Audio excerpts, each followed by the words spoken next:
आज हम सब जुड़ बैठे हैं भगवान श्री कृष्ण का जन्मोत्सव मनाने के लिए। अभी हम लोगों ने बहुत सुंदर भजन सुने हैं जो हमें उस परमात्मा से जोड़ते हैं, हमें अंगीकार करते हैं। भजन माध्यम है ईश्वर तक पहुँचने का। अगर उन्हें हम आत्मसात कर लें, केवल ऊपर से नहीं उन्हें अंगीकार करें, तो एक माध्यम है भजन उस तक पहुँचने का। सभी को मैं हृदय से नमन करती हूँ, उनका स्वागत करती हूँ जो इस वैकुंठ में पधारे हैं। मैं नमन करती हूँ। मैं अपने गुरुदेव, मेरे आराध्य, मेरे परमेश्वर, मेरे कन्हैया को मैं साष्टांग नमन करती हूँ। मेरे कृष्ण तो वही हैं, मेरे तो गिरधर गोपाल, दूसरो ना कोई रे, जाके सर मोर मुकुट मेरो पति सोई रे। कन्हैया तो सर्वत्र है, हर ओर है,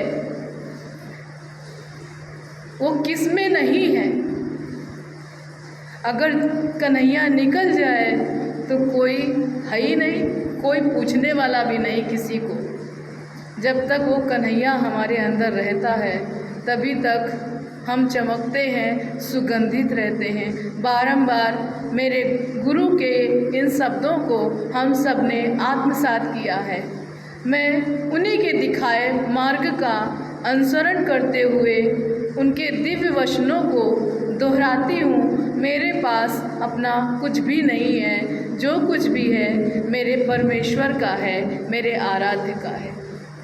मैं तो अज्ञानी हूँ, केवल भक्ति करना जानती हूँ और उसके सिवा मुझे कुछ भी नहीं आता है।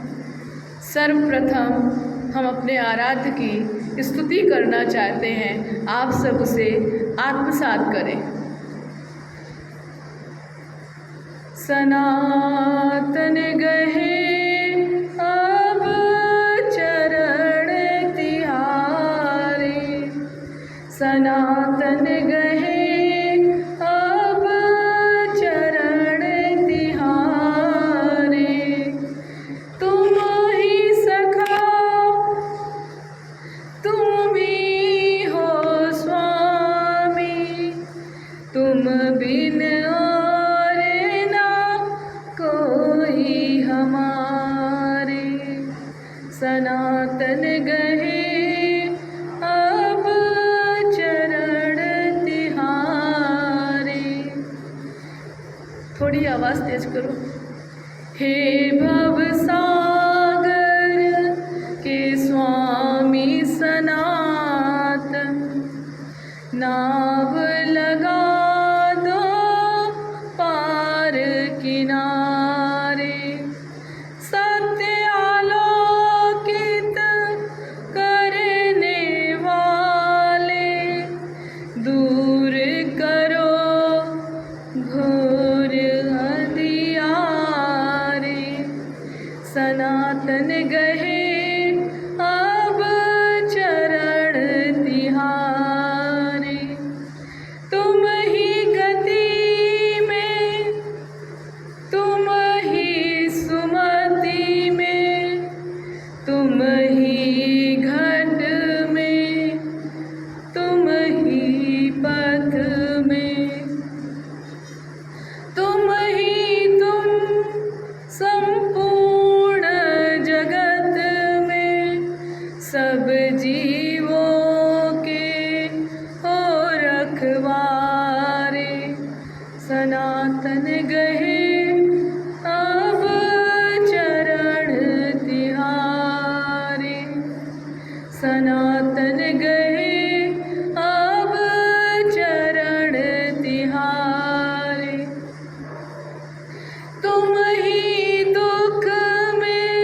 कृपादृष्टि के बिना सहारे, सनातन गए अब चरण तिहारे। तुम ही सखा तुम ही हो स्वामी, तुम बिन और ना कोई हमारे।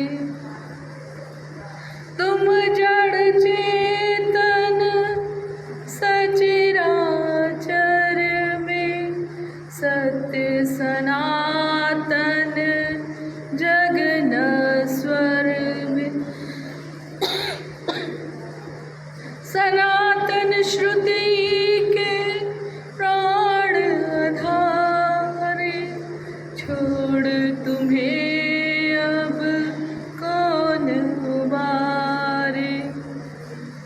सनातन श्रुति के प्राण आधारे, छोड़ तुम्हें अब कौन उबारे।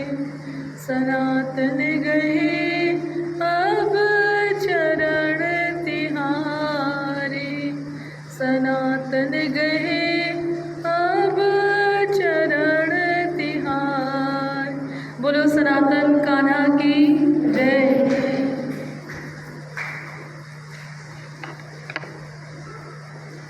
आज अष्टमी का दिन है। भगवान श्री कृष्ण का हम सब जन्म मनाने के लिए जुड़ बैठे हैं।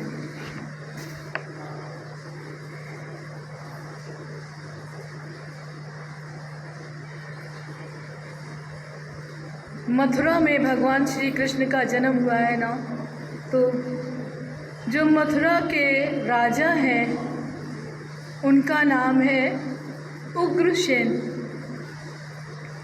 वे बहुत प्रतापी हैं और जनता के प्रिय हैं। उसी तरह प्रिय हैं जैसे एक पुत्र के लिए पिता होता है।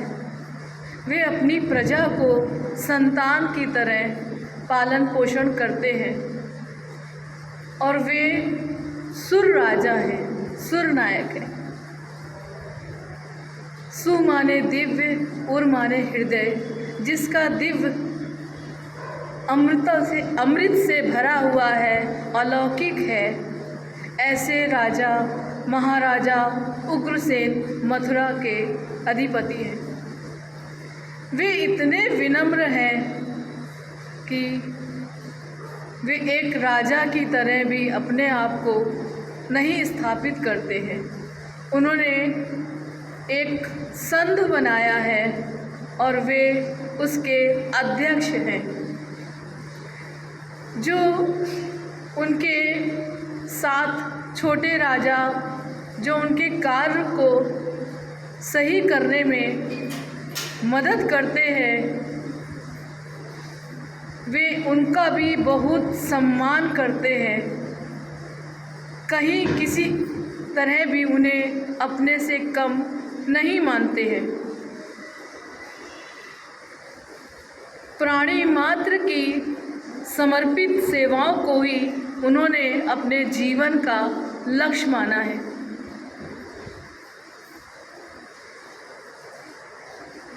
उन्होंने कोई भी राज्य में कर की व्यवस्था भी नहीं की है। स्वेच्छा से जो व्यक्ति राज्य को दान देना चाहे वही स्वीकार है। कोई बल का प्रयोग महाराजा उग्रसेन अपने राज्य में नहीं करते हैं। हर व्यक्ति ने उनके समर्पण को देखते हुए स्वयं से ही निर्धारित कर लिया है राज्य में अपनी दान करने का भाव। क्योंकि जब हमारे ऊपर कोई दबाव नहीं होता है तो स्वेच्छा से हर व्यक्ति न्यौछावर की तरह दान देता है और जब बल का होता है, ज़बरदस्ती होती है, तभी आदमी कुछ चुराता है। जहाँ कोई दबाव ही नहीं है, वहाँ कैसा वातावरण होगा, हम सब उस चीज़ की कल्पना कर सकते हैं। उनका एक पुत्र है जो बहुत ही सुंदर है, जिसका नाम है कंस। वो बहुत ही सहज और सरल स्वभाव का विवेकशील है। बहुत विनम्र बालक के रूप में कंस हैं। बचपन से कंस क्रूर नहीं थे। स्वामी जी ने हम सबको बताया है कि जन्मता बालक गीली मिट्टी की भांति होता है। जैसे उसे पालन पोषण मिले, वैसे ही उसका स्वरूप बन जाता है, उसका स्वभाव हो जाता है। अगर कोई बच्चा मंदिर में जाकर के पुजारी के हाथों में पलता है तो उसका स्वभाव, रूप सब बहुत आकर्षक होता है। लेकिन कोई बच्चा अगर कसाई के यहाँ जाकर के पले तो उसका स्वभाव एक हत्यारे की तरह, चेहरा भी एक भयानक हो जाता है। अगर हम सब कल्पना करें रोज के दिनचर्या में भी, जब हम ईश्वर के प्रति आराधना करते हैं तो हमारा रूप बहुत अच्छा होता है, और यदि हम गुस्से में तमतमा जाएं तो हमारा चेहरा वहीं भयानक हो जाता है। रोज़ मेकअप निरंतर जीवन में हमारे चलते ही रहते हैं, तो हम इस चीज़ की कल्पना सहजता से ही कर सकते हैं। ऐसे ही बालक कंस महाराजा उग्रसेन के संरक्षण में है। बहुत विनम्र, विवेकशील, जन जन का प्रिय है। सब अपने राजकुमार को हृदय से स्वीकारते हैं, आनंदित होते हैं उन्हें देख करके। बहुत ही सरलता से सब कार्य चल रहा है। एक समय की बात है, मथुरा की सीमा से युद्ध करके, भयंकर युद्ध करके असुर राज जरासंध का आगमन हो रहा है। ये खबर महाराजा उग्रसेन को मिलती है तो उनके मन में भाव जगता है कि हम उनका अभिनंदन करें, स्वागत करें, और वे इस निर्णय को अपने एक सेवक के द्वारा खबर पहुंचाते हैं मथुरा की सीमा के पास। जैसे ही असुर राज जरासंध ये महाराजा उग्रसेन का संदेश प्राप्त करते हैं, वे सहज ही बहुत सरलता से उनका निमंत्रण स्वीकार कर लेते हैं।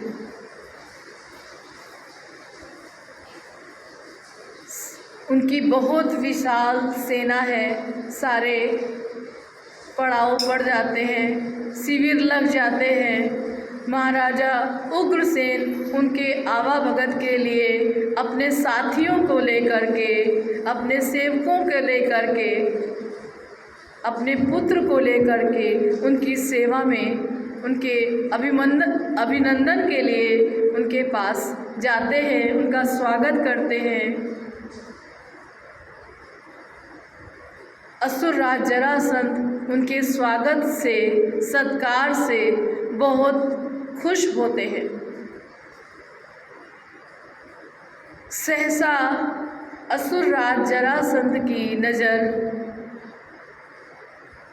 सुकुमार कंस पर पड़ती है और वे मन ही मन एक निर्णय कर बैठते हैं। वे मोहित हो गए हैं कंस की विनम्रता को देख करके, उसके रूप को देख करके। एक बहुत ही अहम का निर्णय ले लेते हैं और अपने उद्गार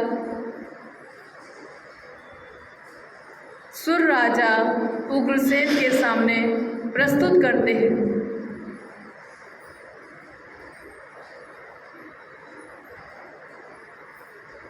वे कहते हैं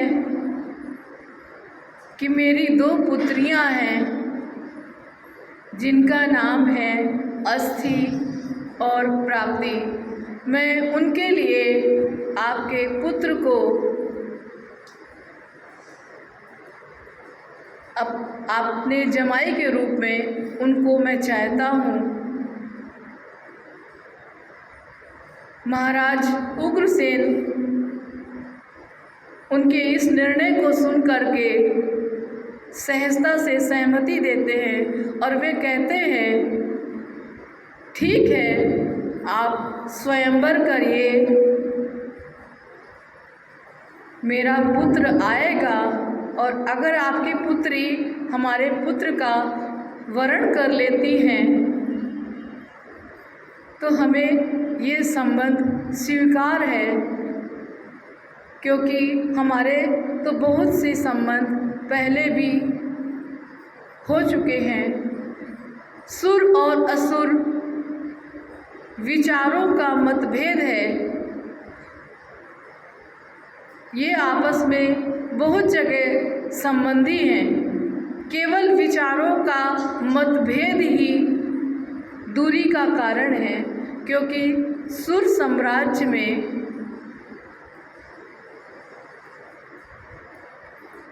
लोग जो नारी है उसको देवी का दर्जा दिया गया है, सम्मान दिया गया है, वो पूज्य है।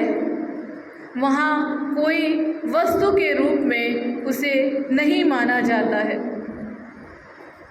और असुर संस्कृति में नारी भोग्य है, उस पे राज्य करने का भाव मन में आता है, उसे कोई भी अधिकार नहीं है। सुर संस्कृति में जो मंदिर बनाए जाते हैं जहाँ नर रूप में ब्रह्मा, विष्णु, महेश आदि देवता विराजे हैं और देवियों के रूप में माता सरस्वती, पार्वती, लक्ष्मी नाना देवियों के रूप में विराजित हैं। क्योंकि हमारे यहाँ नर और नारी में कोई भेद नहीं है, जीव रूप देवियाँ हैं और आत्मा रूप देवताओं के रूप में जाना गया है। सुर शब्द का अर्थ हम सब जानते हैं, देवता, और सु शब्द के एक और मीनिंग को भी अर्थ बताया है। सु माने दिव्य, उर माने हृदय, जिसका हृदय देवत्व से परिपूर्ण है वही सुर के रूप में पूजित है। तो जैसे ही ये भाव वे प्रकट करते हैं महाराज अब उग्रसेन जरासंध के सामने, जरासंध भड़क जाते हैं और वे बोलते हैं नहीं, हमारे यहाँ नारियों को कोई भी अधिकार नहीं है, हम जहाँ चाहेंगे उनका विवाह कर सकते हैं, ये अधिकार सिर्फ मेरा है। और हमारी संस्कृति में अगर हम इससे हट करके कोई निर्णय लेते हैं तो हमारे साम्राज्य में फूट पड़ जाएगी, क्योंकि जैसा राजा कृत्य करता है वैसे ही प्रजा उसका अनुसरण करती है।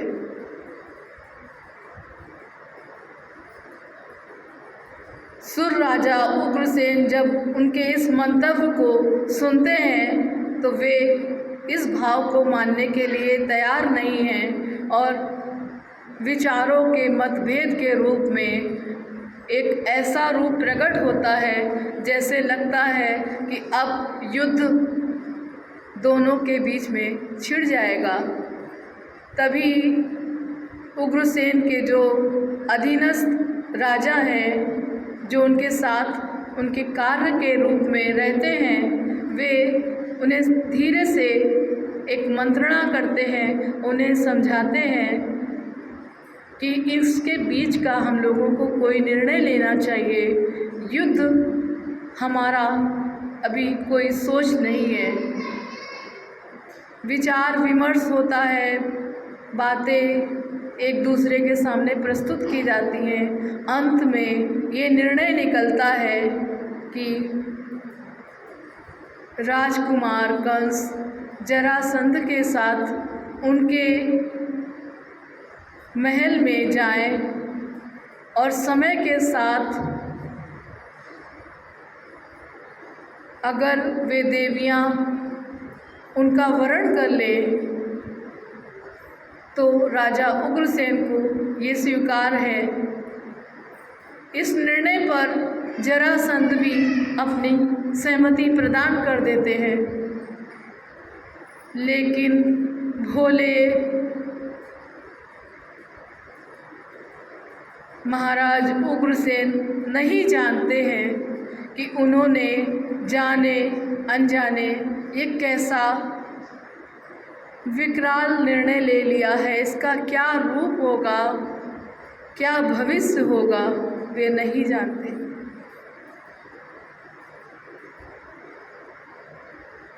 महाराज उग्रसेन अपने आतिथ्य को पूर्ण करने के बाद जरासंध से अनुमति लेते हैं और जरासंध उनके सुपुत्र कंस को लेकर के पलायन होते हैं अपने राज्य के लिए।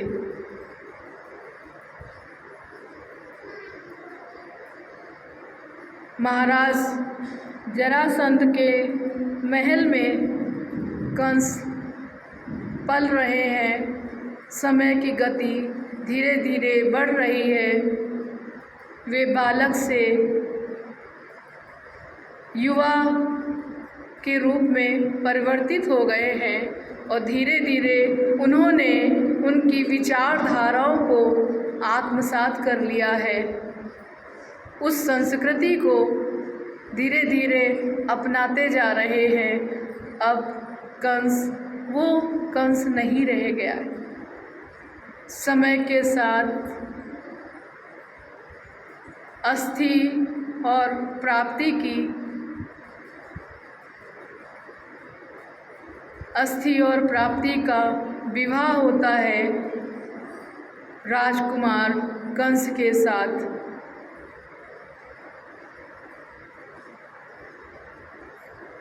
महाराज उग्रसेन निमंत्रण भेजते हैं उन्हें अपने राज्य में लाने के लिए, अपनी पुत्र वधुओं को अपने राज्य में विदा करने के लिए।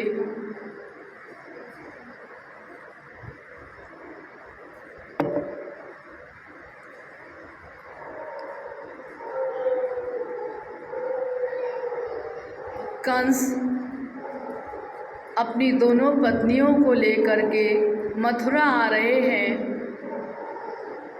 जैसे ही प्रजा ये सुनती है बहुत आनंदित हो जाती है।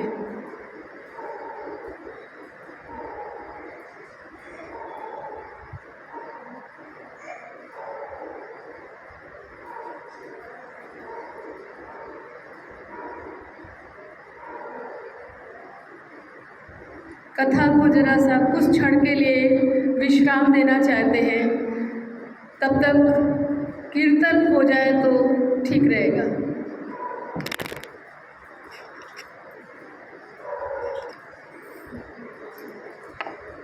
मथुरा दुल्हन सी सजी है, सभी अपने राजकुमार का स्वागत करना चाहते हैं क्योंकि उनके राजकुमार पत्नियों को लेकर के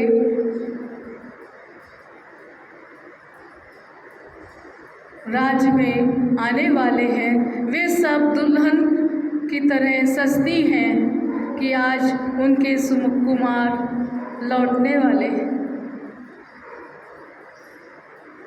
रथ प्रवेश कर गया है मथुरा की सीमा में।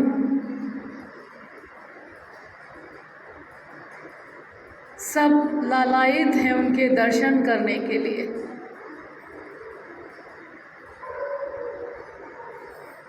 जैसे ही देखते हैं वे आरती थाल उनकी आरती करने लगते हैं, फूलों की वर्षा करने लगते हैं। बहुत ही आनंदित हैं। लेकिन क्या, अरे जो वो इतने आनंदित थे, सहसा वे सहम जाते हैं, कुम्हला जाते हैं। उनकी खुशी कहीं थोड़ा सा जैसे कहीं खो गई है। राजकुमार कंस की जो आँखें हैं वे वैसी नहीं हैं जो बचपन में थी। अब उनमें वो भाव नहीं है। वे एक असुर की तरह दृष्टिपात कर रहे हैं। सब मुरझा गए हैं, कुम्हला गए हैं।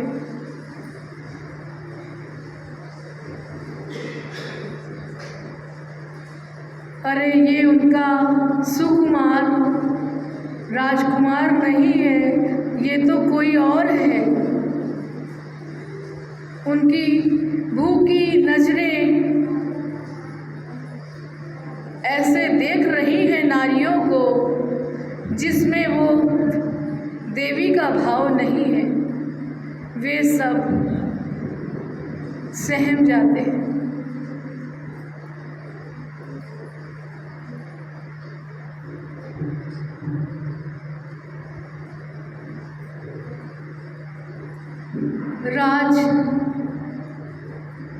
महाराजा उग्रसेन गद्दी पे विराजमान हैं। कंस भी राजकुमार की तरह है, लेकिन दहेज में महाराज जरासंध ने जो अपनी सेना दी है, वे धीरे धीरे उस राज्य में उनके राज्यों को समाप्त करती जा रही है, हावी होती जा रही है। समय के साथ कंस का वही असुर रूप प्रकट होने लगता है।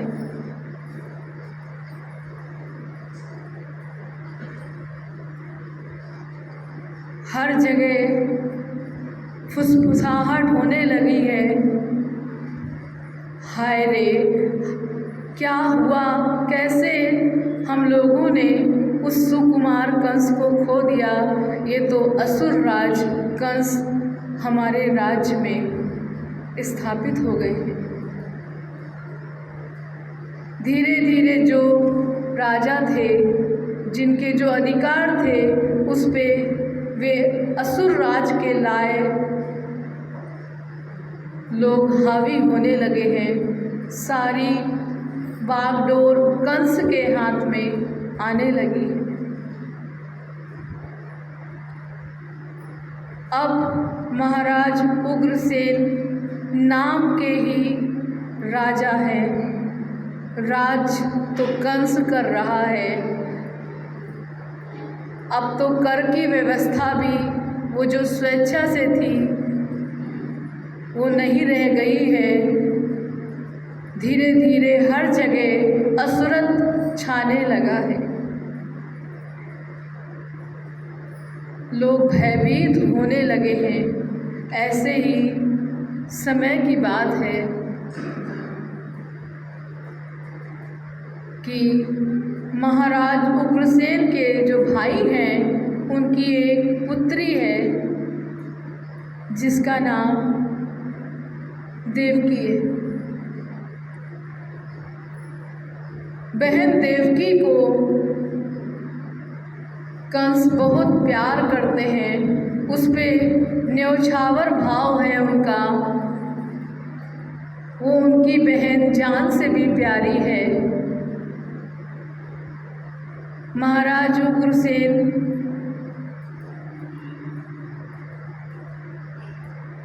वसुदेव को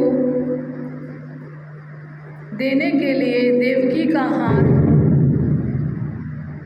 अपने मन में निर्णय लेते हैं और वसुदेव और देवकी का विवाह होता है। समय आता है विदाई का।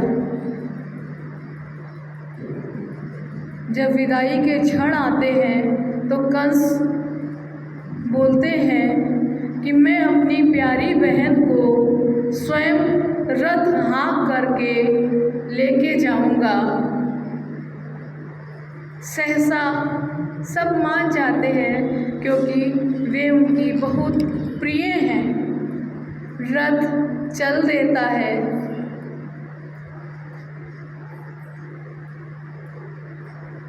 जैसे ही रथ महल के बाहर आता है, कुछ दूर ही चलता है, अचानक आकाशवाणी होती है कि रे कंस, तू जिसे इतने प्यार से लिए जा रहा है, उसी का 8वां पुत्र तेरा वध करेगा। ऐसी भविष्यवाणी होती है तो कंस थोड़ा ठिठक जाता है, लगाम को वहीं पर छोड़ देता है। फिर सोचता है नहीं, शायद उसके कानों में भ्रम हुआ है, वो चल देता है। ऐसे ही करके दूसरी बार आकाशवाणी होती है। तीसरी बार भी जब आकाशवाणी होती है तो कंस जिस बहन को इतने प्यार से लिए जा रहा था, उसके बाल पकड़ लेता है और अपने मयान से तलवार निकाल लेता है कि तुम्हारा पुत्र मेरा वध करेगा, मैं तुझे अभी ही समाप्त कर देता हूँ। ना वो समय आएगा, ना मेरी मृत्यु होगी। जैसे ही वो इस कृत्य के लिए अग्रसर होता है, वसुदेव हाथ जोड़ करके प्रार्थना करते हैं कि कंस, इसका 8वां पुत्र तुम्हारा वध करेगा, तुम इसका वध नहीं करो, तुम अपने राज्य में मुझे रख लो और हम पर अपनी नज़र रखो। जब पुत्र 8वां होगा उसका तुम वध कर देना। अभी अपनी प्राणों से भी प्रिय बहन को ऐसे करके अपयश के भागी तो मत बनो। मन ही मन वो चिंतन करता है और सहजता से उनकी बात को मान लेता है। रथ जो जाना था वसुदेव के महल में, उसकी दिशा वापस कंस के महल की ओर हो जाती है। कंस बहुत ही भयानक रूप में अब प्रकट हो गया है। कहीं उसका प्यार अपनी बहन के प्रति नहीं दिख रहा है।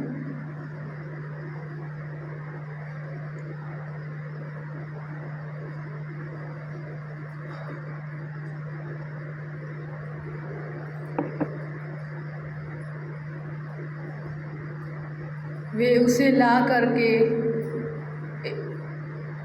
एक महल के एक रूम में, शयन कक्ष में उन्हें बंदी बना देता है।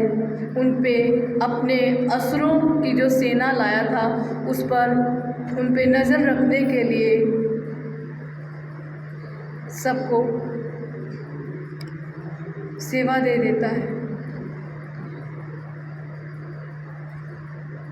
महाराज उग्रसेन को जब ये पता चलता है तो वे उस पर क्रोधित होते हैं, तो वे उनको भी कारागार में बंद कर देता है। लेकिन ये प्रत्यक्ष में नहीं दिखाता है कि उन्हें बंदी बना लिया गया है। ये निर्णय बहुत ही चुपचाप शांति से होता है, क्योंकि एकदम से प्रजा भड़क ना जाए। राज्य के निर्णय इस तरीके से उन्होंने लिए हैं। धीरे धीरे असुर संस्कृति हावी हो गई है। अब कोई सुर का विचारधारा वहाँ नहीं रह गई। कंस के कुकृत्यों से मथुरा साम्राज्य कांप उठा है। राजा, जो छोटे राजा हैं, जो उग्रसेन के अधीनस्थ थे, जो उनके कार्य में सहभागी थे, वे सभी स्तब्ध रह जाते हैं।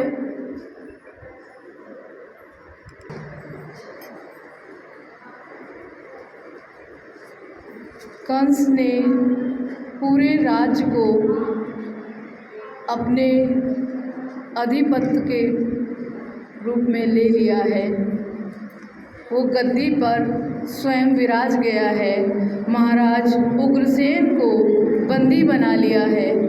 जैसे ही ये खबर जरासंध के पास पहुंचती है, वे अपनी सेना के साथ, असुर सेना के साथ मथुरा में प्रवेश करता है और बहुत सारे हीरे मोती सब कंस को समर्पित करता है और धीरे धीरे सारी असुरों को उस राज्य में स्थापित कर देता है। अब मथुरा का वो रूप यौवन नहीं रह गया, वो खुशी नहीं रह गई। सब सहमे सहमे से हैं, कंस से डरे डरे से हैं। उधर वसुदेव और देवकी भी बंदी बना लिए गए।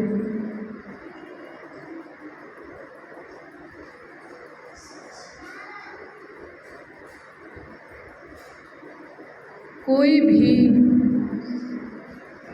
खुश नहीं है, सब सहमे हैं। कहाँ महाराजा उग्रसेन के समय एक पिता और पुत्र का जो संबंध था, अब वो कहीं दूर दूर तक उसके दर्शन नहीं होते। अब तो बस कर के रूप में प्रजा से उनका शोषण ही रह गया है। कोई भी खुश नहीं है, कोई नारी सुरक्षित नहीं है। कंस के असुर जा कर के बलात् उस कन्या को उठा लेते हैं, जिस पर कंस की नज़र पड़ जाती है।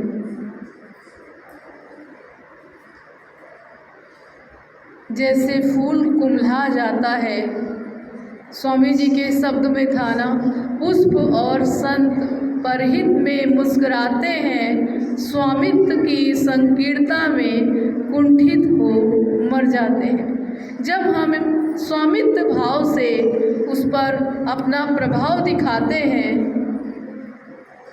तो वे कहीं कुम्हला जाते हैं, और जब सहजता और विनम्रता के भाव से हम उसका दर्शन करते हैं तो वे खिल उठते हैं। यही अवस्था कंस के राज्य में प्रजा की हो गई है। समय अपनी गति से चल रहा है। वसुदेव देवकी का प्रथम बालक प्रकट होता है। कंस के असुर पहरा दे रहे हैं। जैसे ही बालक का क्रंदन सुनते हैं, वे जाकर के दौड़ के खबर देते हैं कि प्रथम पुत्र का जन्म हो गया है। कंस आता है और एक बहुत ही भयानक हंसी के साथ उस नवजात को उठा करके देवी देवकी के सामने ही उसको पत्थर पर पटक करके, जो अभी चंद क्षणों पहले जिसके क्रंदन से माँ प्रफुल्लित हुई थी, उसका मातम जागा था, वो कुम्हला जाता है, वो बिखर जाती है, अपने बालक को लोथड़ों के रूप में देख करके बेसुध हो जाती है, बेहोश हो जाती है। वसुदेव देख करके भी कुछ नहीं कर सकते, केवल अपनी मुट्ठियों को भींच लेते हैं कि मैंने क्या दिया इस देवी को, कुछ भी तो नहीं, केवल पीड़ा।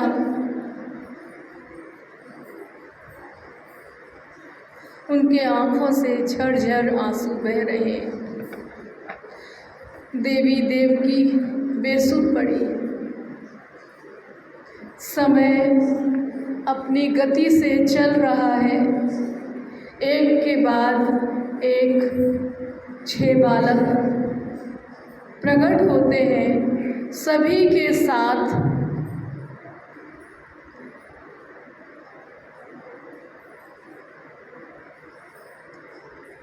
असुर कंस वही गति करता है।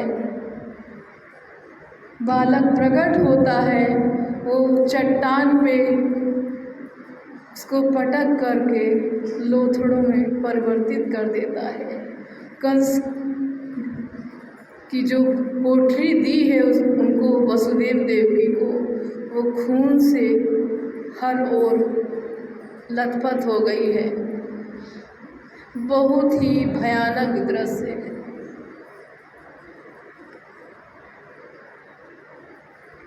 सातवें प्रसव का समय आता है। इधर सबने 8वें राजकुमार को बचाने के लिए एक मन ही मन निर्णय ले रहे हैं कि कैसे उस बालक को बचाएं, कैसे उनकी पीड़ा खत्म हो, कैसे असुर संस्कृति को हम खत्म कर पाएं और 7वां गर्भ वसुदेव की जो दूसरी पत्नी है वो रोहिणी के गर्भ में स्थापित हो जाता है।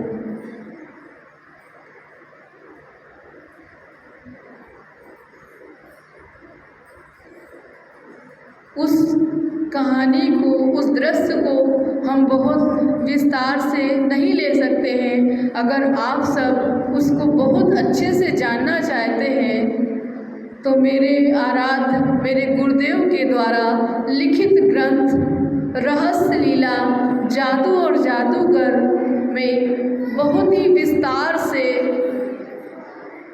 उसका लेखन है। आप सब उसे आत्मसात करके उसको जान सकते हैं और आनंदित हो सकते हैं, उन क्षणों को जी सकते हैं। 8वां प्रसव होने को है। अब कंस ने और भी पहरेदार बढ़ा दिए हैं।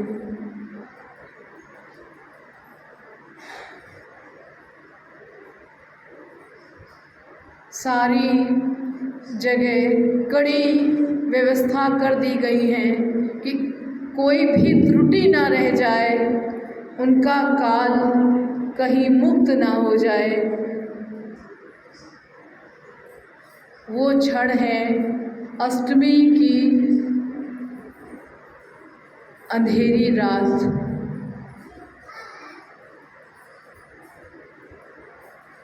प्रसव पीड़ा से माँ देवकी अचेत हैं और वसुदेव भी सहमे से हैं। उनके आँखों से अश्रुधारा बह रही हैं और वे नज़रों से बहुत दुखित होकर के देवी देवकी को देख रहे हैं। मैं क्या करूं, कैसे इसके बालक को बचाऊं, क्या करूं, उन्हें कुछ भी समझ में नहीं आ रहा है। उसी झंझटों में, झंझावतों में अपने को पाते हैं, बहुत दुखी हैं। देवी देवकी को बारंबार होश आता है, फिर वे बेसुध हो जाती हैं कि मेरा बालक जन्म होगा, कहीं फिर से कंस ये ना कर दे। ये सोचते ही वे फिर से अचेत हो जाती है। तभी जेल में बहुत अधिक प्रकाश होता है। ऐसा प्रकाश जो कभी देखा नहीं गया है। असंख्य सूर्यों के स्वामी प्रकट होते हैं अपने विराट स्वरूप में। उनके चारों हाथों में शंख, चक्र, गदा और पद्म हैं। हमारे गुरुदेव ने बताया है इन चारों का भी क्या अर्थ है। शंख के सदस्य मंगलमय वाणी जिसकी, दृष्टि जिसकी सुदर्शन, संकल्प जिसका गदा, कमल की कोमलता लिए हमारा मन, जिसमें ये चारों चीज़ें विराजमान रहती हैं, वही उस महाविष्णु का भक्त हो सकता है। अगर ये भाव नहीं है भक्त में तो वो उनका भक्त नहीं हो सकता है, क्योंकि एक पिता के गुण बालक में स्वतः ही आ जाते हैं। जब भी हमें अगर कठोरता आए तो जानो कहीं हमने अपने पिता के खो दिया है, उनके विचारधाराओं को आत्मसात नहीं किया है। हमारी वाणी में जब भी मंगल ध्वनि नहीं है तो हम उनके भक्त नहीं हैं। ये दृष्टि चारों ओर जब दृष्टिपात करे, उसी के रूप के दर्शन करे, हर ओर वो कन्हैया विराजा है। जब ये भाव आ जाए, दृष्टि सुदर्शन हो जाए, सु माने दिव्य, दर्शन माने उसके दर्शन करना, जब ये भाव चारों ओर हो जाए तभी हम महाविष्णु के भक्त होंगे।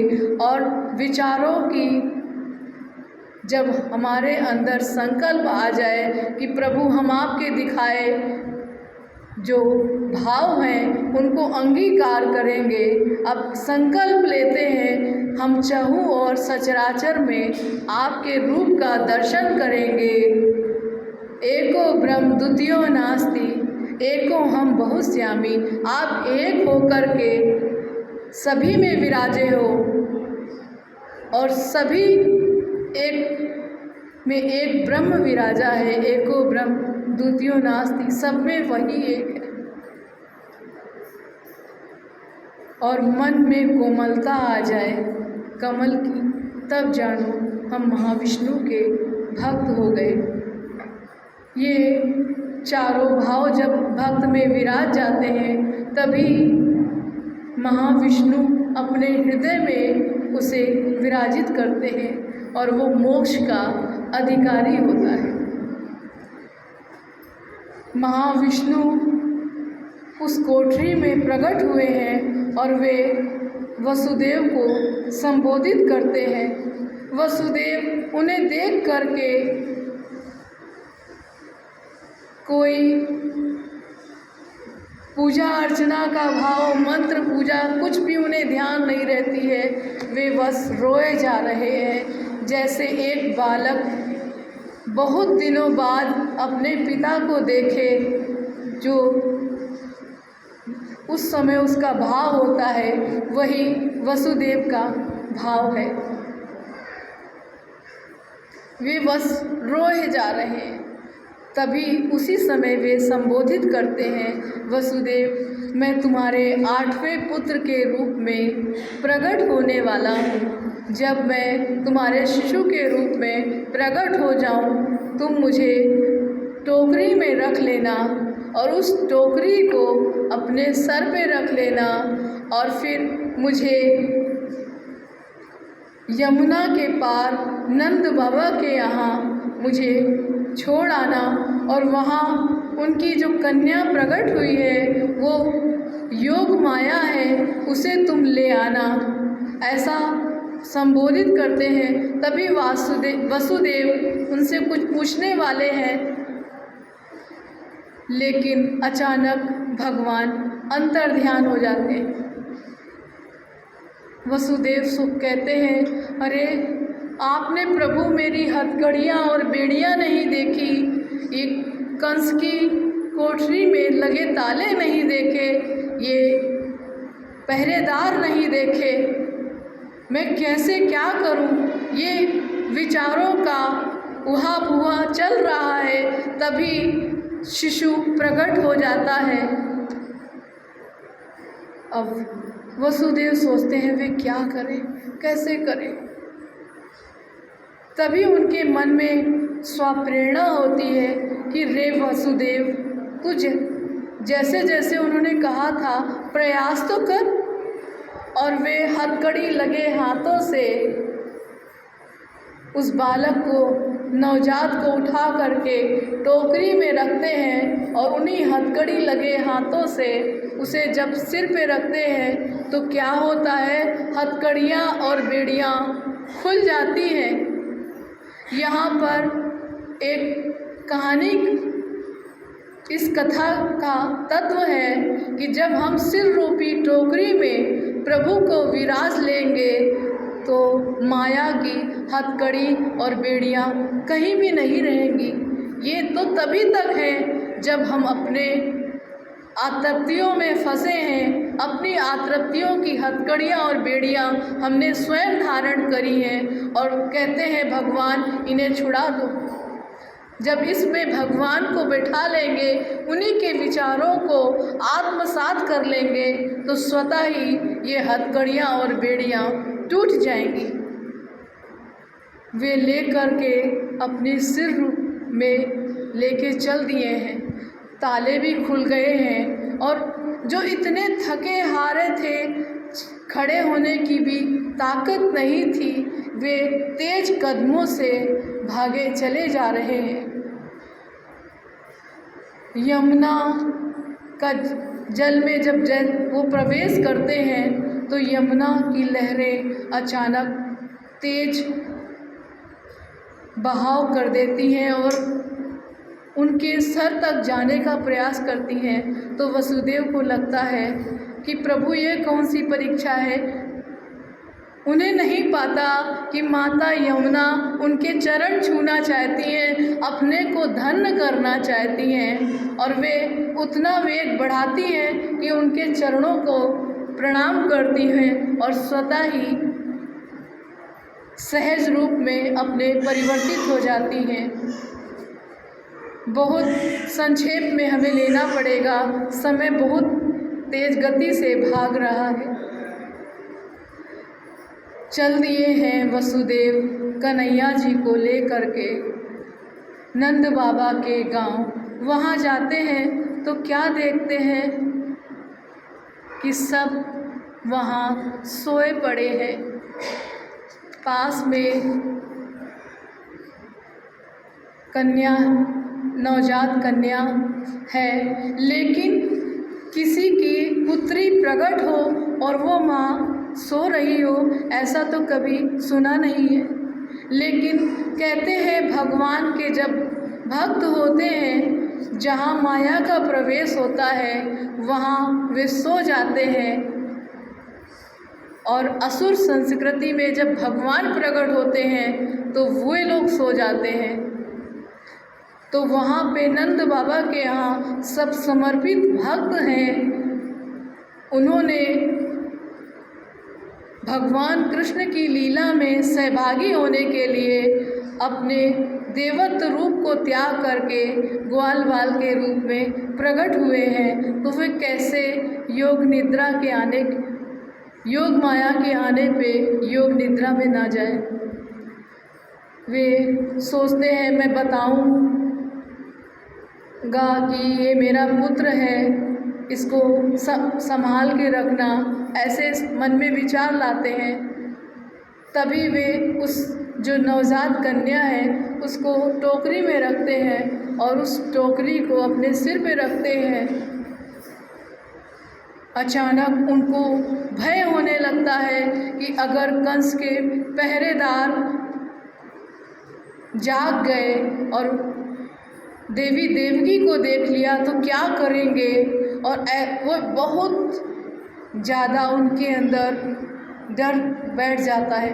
योग माया आई ना सिर पे, तो भक्त मन तो खो गया। वे बहुत तेज गति से भाग रहे हैं, उनके कदम उठ नहीं रहे हैं, पैर बहुत भारी हो गए। किसी तरीके से वे पहुँचते हैं कंस की जेल में, और जैसे ही जाते हैं हथकड़ियाँ और बेड़ियाँ उनको लग जाती हैं, दरवाज़ों में ताले लग जाते हैं, और कंस के जो पहरेदार थे वे जाग जाते हैं उस नवजात कन्या के रुदन से, और जाके खबर देते हैं कि 8वां प्रसव हो गया है।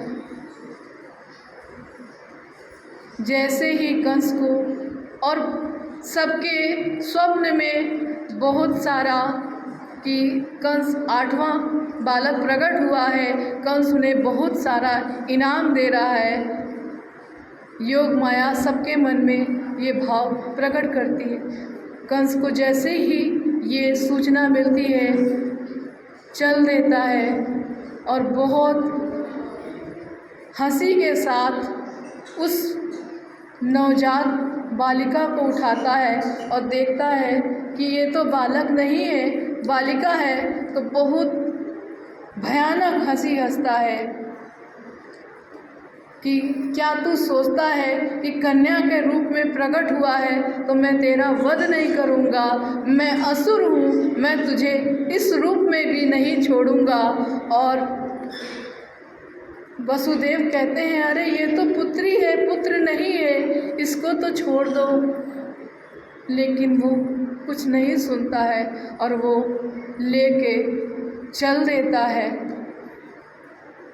पत्थर की शिला के पास, और जैसे ही उसको पटकने के लिए प्रयास करता है वो देवी योग माया उसके हाथ से छूट जाती हैं और आसमान में एक विशाल रूप में प्रकट होती हैं और बहुत तेज आवाज़ में उसे संबोधित करती है कि मेरे पापी कंस, तुझे मारने वाला प्रकट हो गया है। अब से 12 साल बाद तेरा वो वध करेगा। और बहुत भयानक तरीके से उसकी छाती पे लात मारती हैं और विलीन हो जाती है। कंस ठगा सा रह जाता है।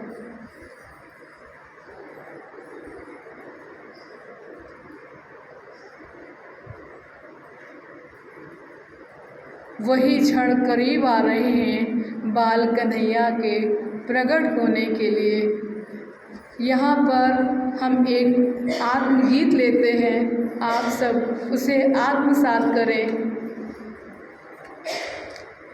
हे माधव, हे कृष्ण मुरारी, हे माधव, हे कृष्ण मुरारी, दे ब्रह्मांड सजा है तुमसे, तुम में बसती सुधिया सारी,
बाकी झांकी रही लुभाए। सचराचर है रूप कान्हा, देखत मन न घाए। कान्हा रूप भई दुनिया सारी, हे माधव हे कृष्ण मुरारी। दे ब्रह्म